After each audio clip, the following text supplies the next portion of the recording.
দ্রব্যমূল্যের এই সময়েও এখানে ৳১ মিলবে পুরি, পেঁয়াজি আর নিমকি। শুনে বিশ্বাস না হলেও দোকানে ঢুকলেই বোঝা যায় এটি শুধু ৳১ হোটেল না, এটি রংপুরবাসীর ভালোবাসার এক পুরনো ঠিকানা। হোটেলের মালিক শরাফত আলী ৩২ বছর ধরে বাবার রেখে যাওয়া এই দোকান চালিয়ে আসছেন।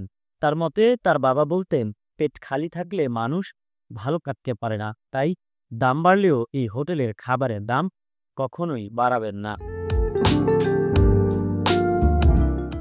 দোকানটি দেখতে একেবারেই সাধারণ, কিন্তু সকালের আলো পড়তেই দোকানের সামনে সারি লেগে যায়। কেউ খেতে আসে, কেউ আসে শুধু দেখতে কিভাবে এখনো ৳১ বিক্রি হয় পুরি।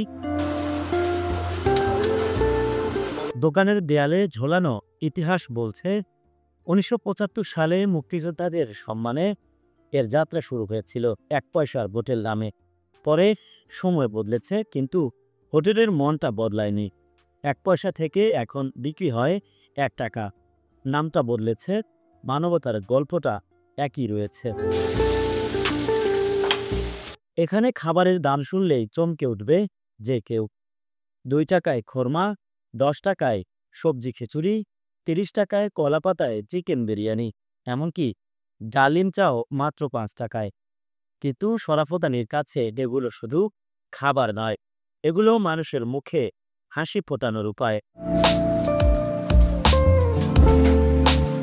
সকালের পুরি ভাজা থেকে শুরু করে দুপুরের বিরিয়ানি, সবকিছুতেই যেন গন্ধ মেলে পুরনো দিনের মানবতার।